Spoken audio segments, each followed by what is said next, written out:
로마서 6장 19절 한 절 말씀을 봉독해 드립니다.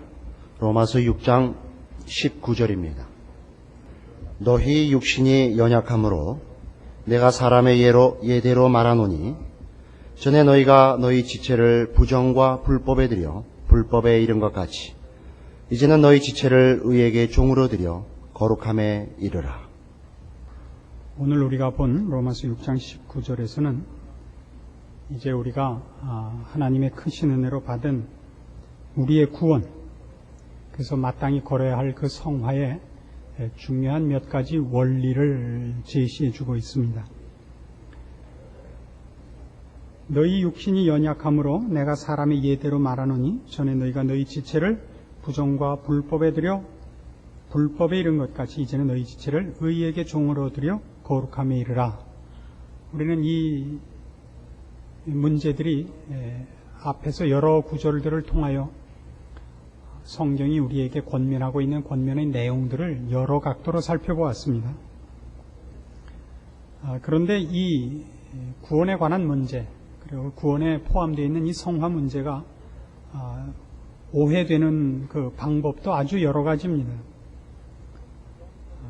우선 부정적인 차원에서 두 가지 문제를 생각하고 그다음에 결론적으로 이제 적극적인 면을 하나 생각을 할 텐데 6장 1절에서나 15절에서나 동일하게 나왔던 질문이 이것이었습니다. 우리가 법 아래 있지 않다. 은혜 아래 있다 하는 것 때문에 많은 사람들이 그가 얻은 바 구원 이후에 마땅히 살아야 할 신앙의 삶을 게으르게 사는 핑계로 삼는다는 것에 대한 반론으로 구원 문제를 더 철저히 파헤쳤던 것이 로마서 6장의 기본적인 그 초점입니다. 그런데 이제 이 19절에 이르러서는 어떤 문제가 생기느냐 하면 예수를 믿고 중생하여 하나님의 사람으로 되면 이러저러한 변화가 있다라는 기대 속에 성경이 약속하는 변화와 권면과 거리가 먼 오해거리들이 있습니다. 그 중에 첫 번째가 뭐냐면 개성과 능력에 관한 것입니다. 많은 사람들은 새 사람이 된다라는 것이 무엇을 의미하는가를 확대 해석하는 경우가 많습니다. 새 사람이 된다는 것은 하나님께 속하였다, 하나님과 화목되었다 하는 의미에서 새 사람입니다. 죄의 노예가 아니고 하나님께 속한 사람이라 하는 의미에서 새 사람이지, 그가 새로운 지체나 새로운 기능이나 새로운 본질이나 새로운 능력을 갖는 것이 아닙니다. 오늘 우리가 본 본문을 다시 보세요. 중간부터 전에 너희가 너희 지체를 부정과 불법에 들여 불법에 이른 것 같이 예요. 이제는 너희 지체를 의에게 종으로 들여 거룩함에 이르라.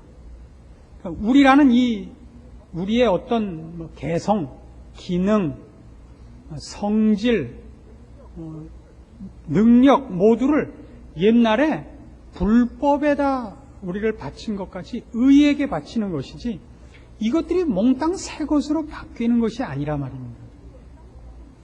이것이 몽땅 새 것으로 바뀌는 것일 거라는 기대를 갖는 사람들이 의외로 많습니다.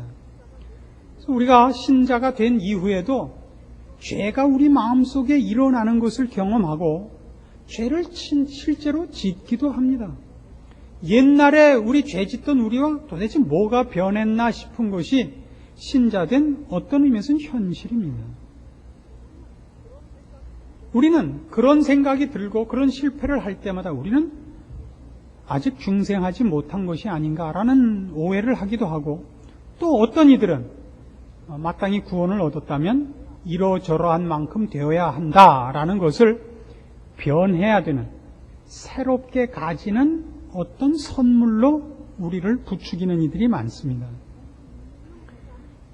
그래서 지금 생각하는 이 개성과 능력의 차원에서 우선 개성적인 측면을 봅시다. 이 개성이 묵살되는 것은 안 됩니다. 옛날에 우리가 죄인으로 살 때에는 우리의 개성이 잘못된 것이 아니고 우리의 기능이 잘못된 것이 아니라 그 개성과 기능이 죄의 노예였단 말입니다. 우리가 영화 같은 데를 봐도 서부극 같은 걸 보면 맨 나중에 이제 악당과 주인공이 한판 승부를 합니다. 둘 다 똑같은 총이에요. 똑같은 총알을 쏜, 그 총이 누구 손에 있느냐라고요. 주인공 손에 있는 총은 마음만 먹으면 나가고, 악당 손에 있는 총은 쏴도 이렇게 돌아와서 자기한테 맞고 그러는 총이 아니라고요. 똑같은 건데 누구 손에 있느냐라고. 예전에 우리는 죄와 사망의 손아귀에 있었고 지금은 하나님 손에 있는 겁니다. 그게 다르지 우리 자체가 변하는 것이 아닙니다. 그러나 바로 이 면에서 이 구원과 이 성화 문제를 오해해가지고 특별히 잘못 가는 데일수록 이 개성 문제를 획일화시키려는 노력이 있습니다. 좀 더 거룩해지고 좀 더 경건하자는 핑계로 그런 또 호의적이고 적극적인 이유를 가지고서라도 이 실수는 아주 자주 일어납니다. 저는 좀 급한 성격과 조금은 쾌활한 쪽의 사고방식을 갖고 있습니다. 이렇게 꼭 슬픈 얼굴을 하고 있는데 익숙치 않습니다. 신앙이 좋기 때문이기도 하지만 일종의 개성입니다. 우리 신자들이 볼 때는 어떤 이가 목사 같으냐 하면 좀 이렇게 눈을 다 안 뜨고 약간 내리깔고 무게중심이 좀 아래쪽에 있고 이렇게 고개를 돌려도 이렇게 고개만 탁 돌리는 게 아니라 몸뚱아리 전체가 이렇게 서서히 돌아가는 이런 사람을 우리는 목사답다고 생각을 한단 말이에요. 그렇지 않아요? 이런 거는 굉장히 큰 오해 중에 하나입니다. 그래서 예전에 전 이런 지적을 받은 적이 있습니다. 박 목사, 밤낮 그렇게 댕댕거리고 왜 이렇게 낄낄거려? 나 예수 믿는 게 좋아서 그래요. 이봐, 예수님이 언제 웃는 거 봤어? 할 말이 있어야죠. 복음서를 봐. 예수님 우셨다는 대목은 있어도 웃었다는 대목은 없어. 그건 그래요. 예수님 죽으러 오셨거든요. 죽으러 오신 분이 낄낄거리고 계시면 되겠어요? 이건 굉장히 큰 오해 중에 하나입니다. 그래서 혹자들은 이런 얘기도 해요. 경건한 사람일수록 성경책을 심장에 가깝게 들고 다닙니다. 성경책은요, 떨어지지 않게만 들고 다니시면 돼요. 이런 건 참 우리한테 뜻밖의 아무 의미가 없는 것인데 중요한 것이 되어 있다고요. 그래서 여러분들이 말려드는 거 아닐까요? 저는 그래서 이 뚱뚱한 목사는 저는 인정을 안 합니다. 하나님의 안타까운 마음에 동참해갖고 언제 살이 찌? 그랬더니 살찐 목사님이 저거 그랬어요. 아니 믿음이 없어서 그러지. 믿음이 없어서 저보고 말은데. 이런 건 농담이에요. 이런 개성은 안 바뀐다고요. 그게 어느 방향으로 어떤 원리와 어떤 내용을 담느냐에서 달라지는 겁니다. 고린도전서 9장에 가보시겠어요? 사도 바울은 예수 믿기 전에도 상당히 다혈질의 성격을 갖고 있었던 사람인 듯합니다. 그는 예수 믿는 사람들을 핍박하는데 맨 앞장을 섰고 담의 세계까지 가서 예수 믿는 사람들을 체포하려고 달려가던 사람입니다. 그가 예수를 믿자 그 성격이 무슨 온순해지고 침착해지는 것이 아니라 역시 그때와 똑같이 댕댕거려요. 그래서 그의 서신서들을 보면 이렇게 막 심장이 나왔다 들어갔다 하는 느낌을 받는다고요.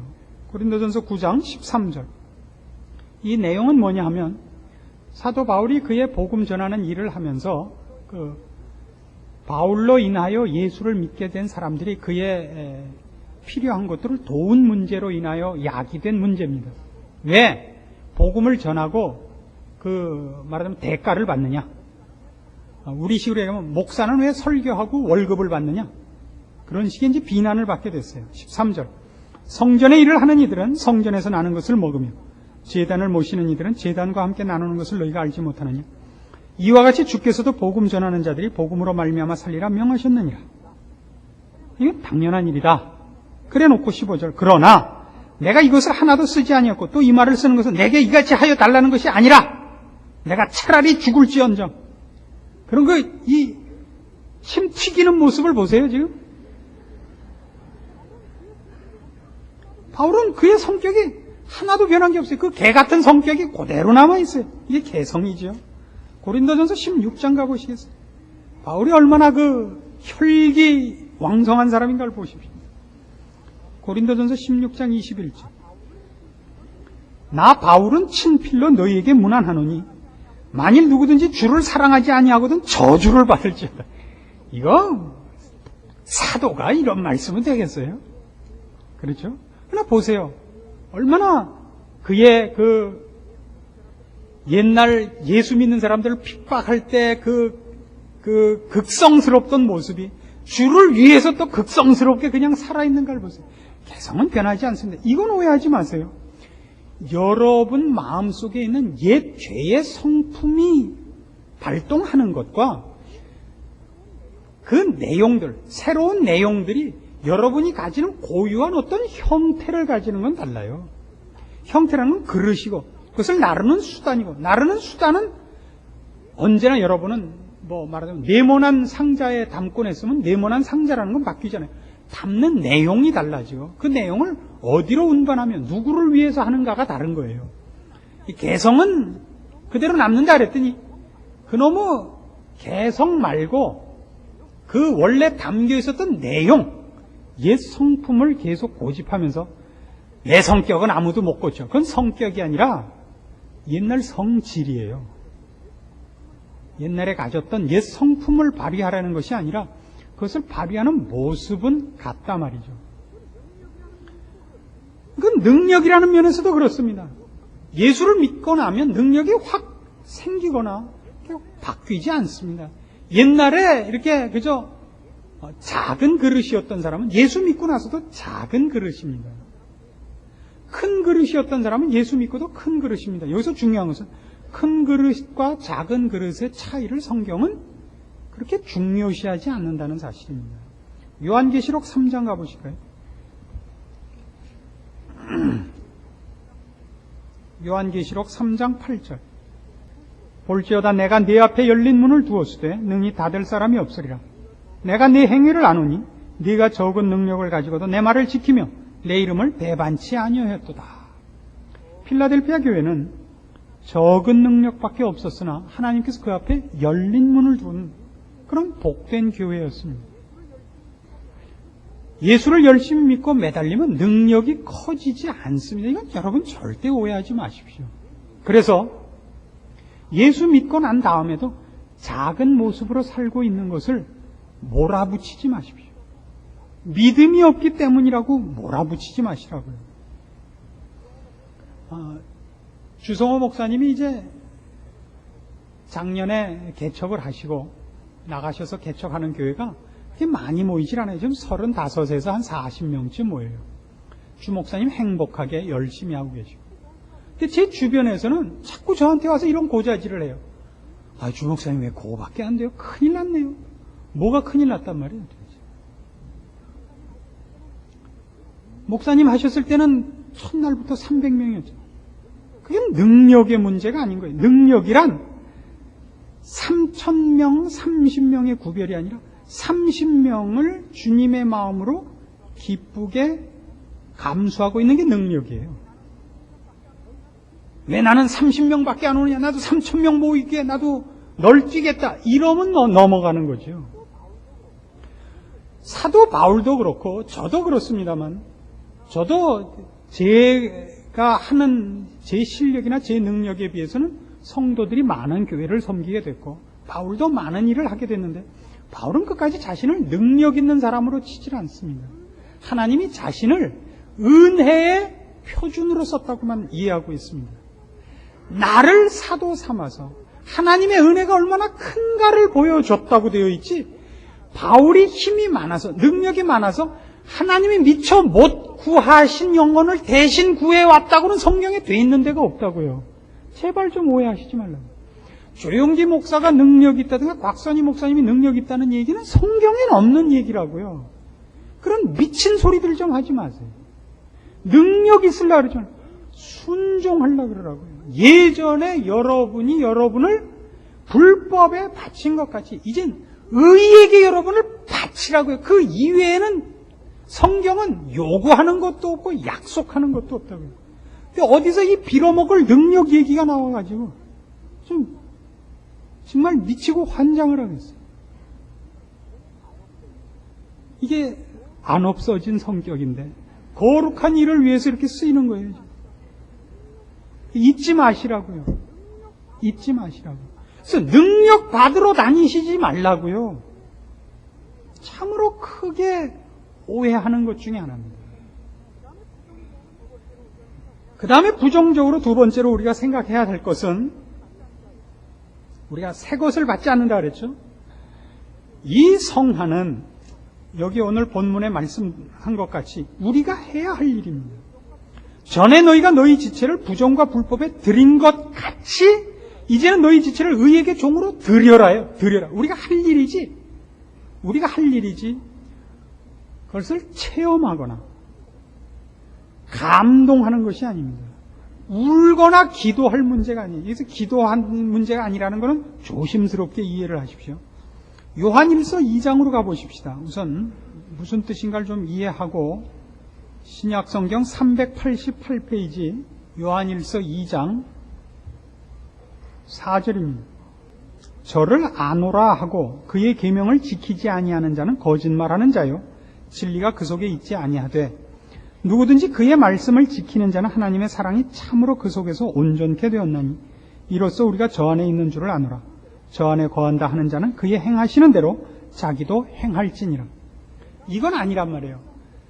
내가 감정적으로 진심을 기울여서 하나님의 마음에 나를 동의시키고 공감하는 감격에 나를 몰아넣는 것이 아니라 하라는 걸 실제로 내 손과 발로 해야 되는 거라고요.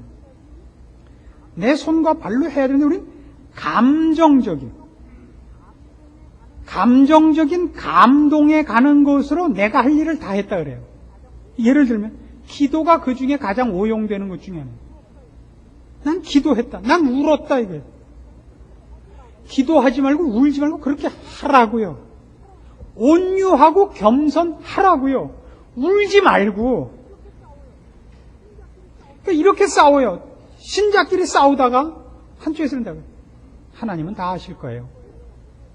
하나님은 다 아실 거예요. 그리고 돌아서서 울지 말고 겸손하고 온유하라고요.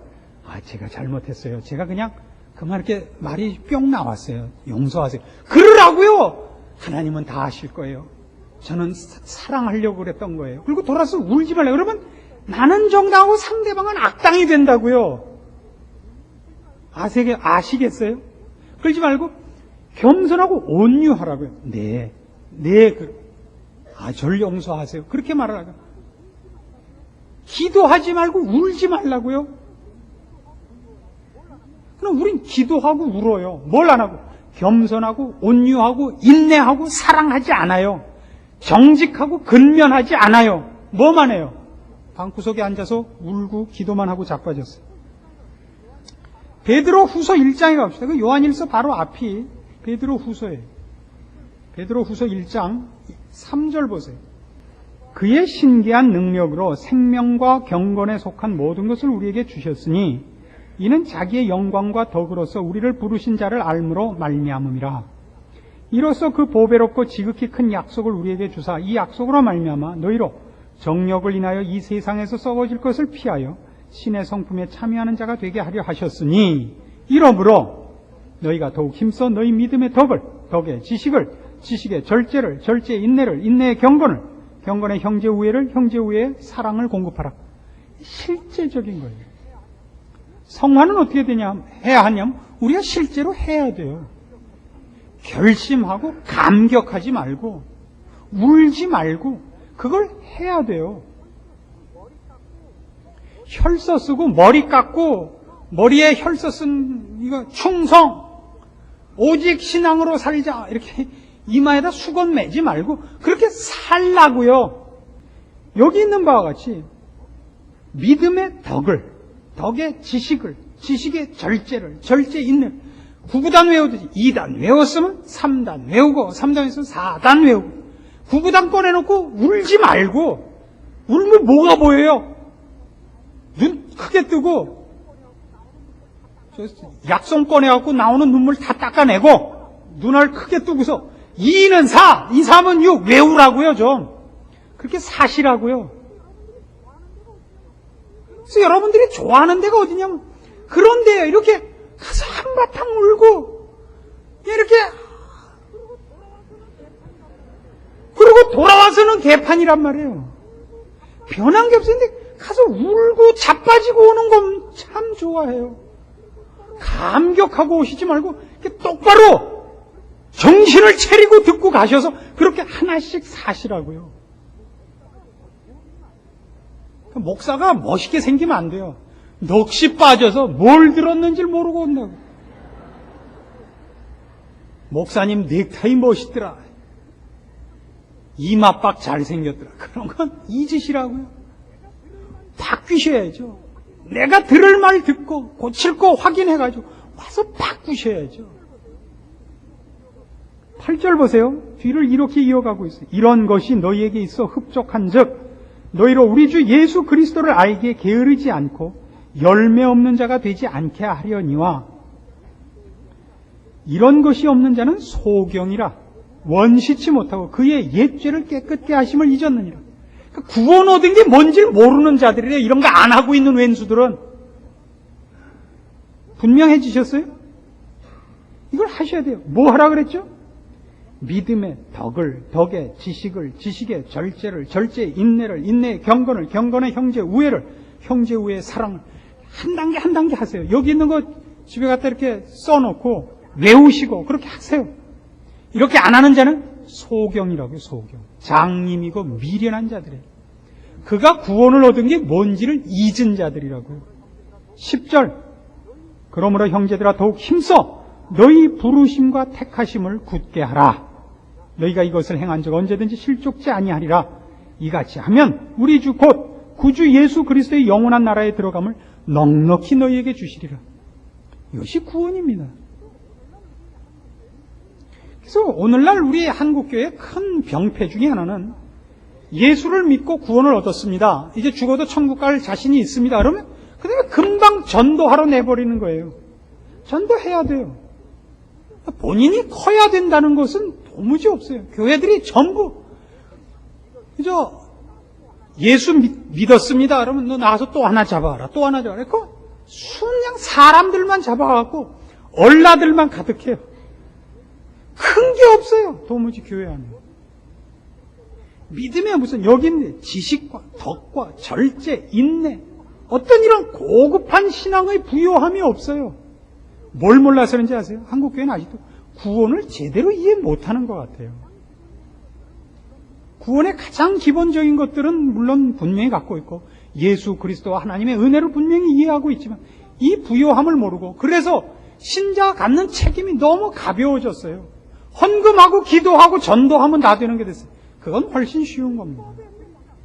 여러분을 불법에 들이지 않고 의의 종으로 바치는 싸움을 해야 돼요. 굉장히 어려운 싸움이에요. 매일 이 싸움을 해야 되는 것입니다. 안 하고 뭘 한다고요?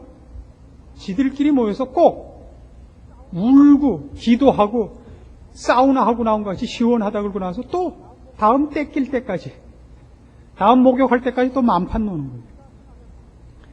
여름 수련회를 우리가 해마다 가곤 하죠. 가면 얼마나 재미있는 현상이 벌어지냐. 우리 여름 수련회는 부흥회가 아니에요. 신앙 수련회가 아니에요. 예수 믿는 신자들끼리 휴가 가는 거예요. 좋은 교제를 위해서 가는 거예요. 가서 노는 거예요. 사람과 사람이 사귀는 거예요. 오늘날 제가 한국교회에서 보고 있는 제일 큰 병폐 중에 하나는 교회 안에서 친구를 못 사귀더라고요. 왜요? 전부 가면을 쓰고 오거든요. 왜냐하면 과정을 인정하지 않아서 그래요. 완성품만 인정하지. 그래서 모두가 실패와 부족을 나타내지 않아요. 그래서 서로가 공식적으로 외교적인 관계는 가져도 실제로 친한 사람을 교회에서 못 가져요. 그걸 없애고 교회 안에서 정말 친구를 사귀게 하고 성도 간의 아름다운 교제를 허락하기 위해서 여름 수련회를 가요. 휴가란 말이에요. 근데 그걸 못 참아요. 노는 걸 못 참아요. 그래서 어떤 방장은 자기 방에서의 독재권을 이용해서 저녁에 모아갖고 기도회를 하는 거예요. 그거 하지 말라니까요, 제발. 그거 하지 말고 테니스 칠 때 인아웃이나 우기지 말라고요. 밤새 기도하고 테니스 칠 때는 아웃인데 인이라는 거예요, 죽어도. 아시겠어요? 근데 그 저녁에 기도회를 안 하고 성경 안 보고 자면 불안한 거예요. 뭐는 안 불안하고 악쓴 건 안 불안하고. 우리가 얼마나 거꾸로 가고 있는지 몰라요. 그래서 이제 이 문제들을 적극적인 면에서 이렇게 결론을 내릴 필요가 있습니다. 전에 너희가 너희 지체를 부정과 불법에 들여 불법에 이른 것 같이 이제는 너희 지체를 의에게 종으로 들여 거룩함에 이르라 라는 이 권면 속에서 우리는 상당한 정열과 열심을 발견합니다. 우리는 새로운 기능이나 새로운 성격을 부여받지도 않고 새로운 능력을 받지도 않습니다. 원래 우리가 갖고 있던 것을 이제 의에게 바쳐야 되는데 어렵습니다. 많은 사람들이 하려고 했는데 안 됐다는 그 한탄을 많이 하고 그 회개와 함께 그 변명을 하는 것을 듣습니다. 그래서 이런 대답을 하는 거예요. 너희 지체를 의에게 종으로 들여 거룩함에 이르라 라는 이 말은 무엇과 비교되고 있냐면 전에 너희가 어땠느냐예요. 전에 너희가 너희 지체를 부정과 불법에 들여 불법에 이른 것 같이와 비교되고 있어요. 그건 이거예요. 여러분 옛날 일을 생각해 보세요. 옛날 여러분 대학생 때 캠핑 가갖고 3박 4일 동안 잠잔 적 있어요? 축제를 한 번 하고 끝내본 적이 있어요? 얼마나 지랄맞게 그때 열심히 불법과 부정에 여러분을 바쳐서 열심을 다 바쳐서 힘써서 불법을 낳았는가 생각을 해보세요. 고시톱을 하루 이틀 쳤으면 섣달을 하루 이틀 밤을 샜어요. 제가 아는 사람은 사흘을 꼬박 밤을 새서 섣달을 하는데 커튼을 쳐놓고 음식 시켜 먹고 하는데 커튼 요 틈새로 하얘졌다 까매졌다 그러더래요. 우리가 부정과 불법에 우리를 바칠 때 얼마나 지극하게 정성을 떨었는가를 생각해 보세요. 저는 테니스를 아주 좋아하고 열심히 치는 하나의 제 취미 생활로 하고 있는데 테니스를 하는 사람과 안 하는 사람의 가장 큰 차이가 뭐냐면 하는 사람들은요 이 8월 더위도 아랑곳 없어요. 가장 더운 시간에 나가서 테니스를 쳐요. 지나가던 사람들이 그러죠. 옛말에도 있잖아요. 하인이나 시키지 왜 지가 하고 그래. 여러분 해외여행 가는 거 하인 시키겠어요? 포카 할 때 하인 시키겠어요? 어디 놀러 갈 때 하인 시키겠어요? 아니요. 직접 하죠. 그런데 예수 믿는 이 문제에서만은 하인을 시킨다고. 주님 보고 하려는 게 계속. 지가 안 하고. 난 옆에서 돈 될 테니까, 기도할 테니까 대신해달라 그런다고요. 의에게 자신을 드리는 문제에 대해서만은. 이건 아주 큰 자기 기만입니다. 전에 너희 지체를 부정과 불법에 들여 불법에 이른 것 같이예요. 똑같이. 여러분은 지극한 정성으로 밤을 새워 여러분을 의에게 바치는 연습과 열심을 내야 됩니다. 무엇 때문에 안 됐다, 무엇 때문에 아니요. 그건 다 안 됩니다. 그건 다 안 됩니다. 이 섣달을 하다 폐가 망신을 한 사람이 있었어요. 그래서 드디어 집안이 다 깨지고 나서 그가 도끼로 자기 오른팔을 잘랐습니다. 다시는 안 하겠다고. 그 다음에 어떻게 됐게요?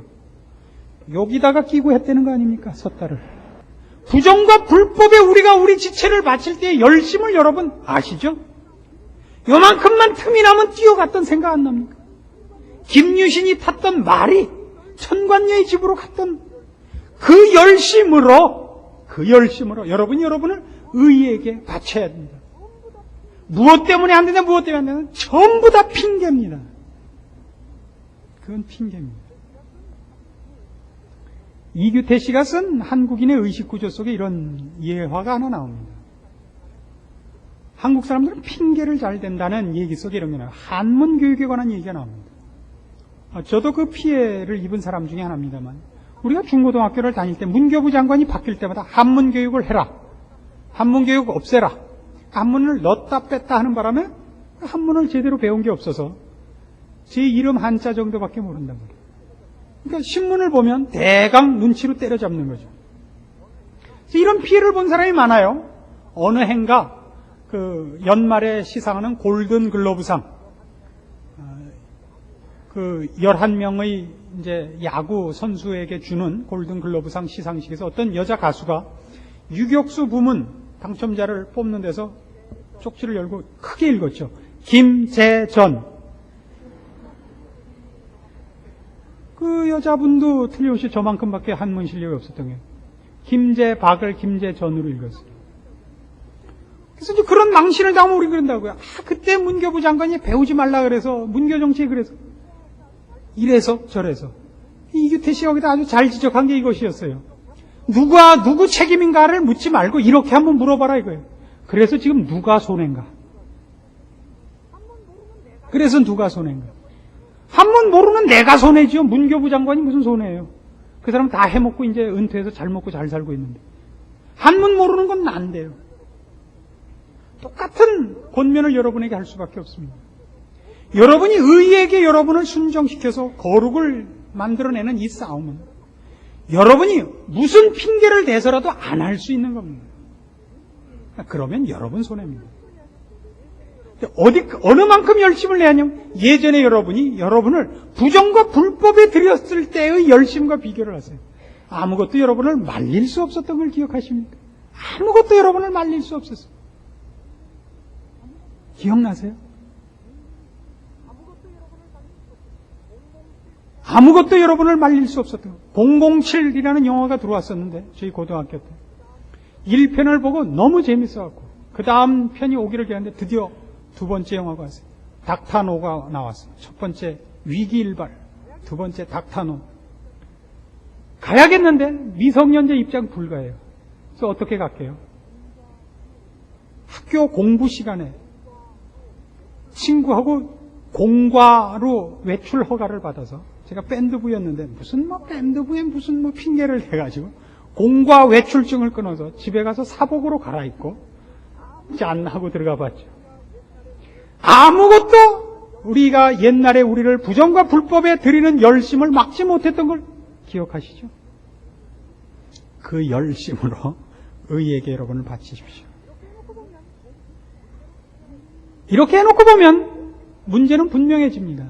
여러분이 왜 거룩해지지 않으며 왜 의로운 열매를 그동안 못 맺었는가? 여러분 탓입니다. 그것은 하나님 탓도 아니고 목사 탓도 아니고 성가대 탓도 아닙니다. 여러분 자신의 게으름이요 미련함이요 완악함밖에 없습니다. 이 일을 하지 않으면 그런다고 해서 여러분이 지옥으로 반송되지 않습니다. 그러나 여러분은 부끄러울 것입니다.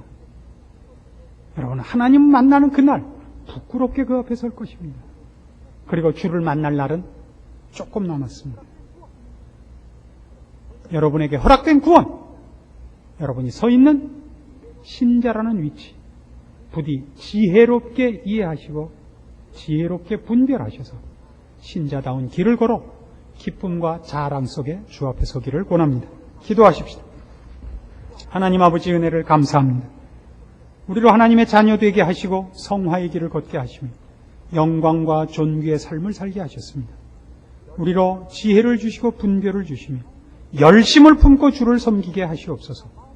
우리의 목숨과 정성과 마음과 뜻을 바쳐 주를 사랑하게 하사 우리의 가는 이 복된 길, 주님 앞에 서는 그날 부끄러움 없이 서도록 지혜롭게 인내하며 충성하게 하시옵소서. 예수님의 이름으로 기도합니다. 아멘.